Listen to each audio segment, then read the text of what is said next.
لقد كان لكم في رسول الله أسوة حسنة لمن كان يرجو الله واليوم الآخر وذكر الله كثيرا.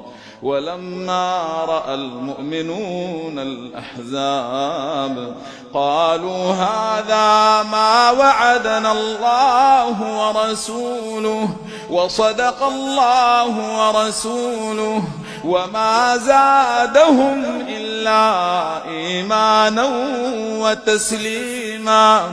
من المؤمنين رجال صدقوا ما عاهدوا الله عليه فمنهم من قضى نحبه ومنهم من ينتظر وما بدلوا تبديلا.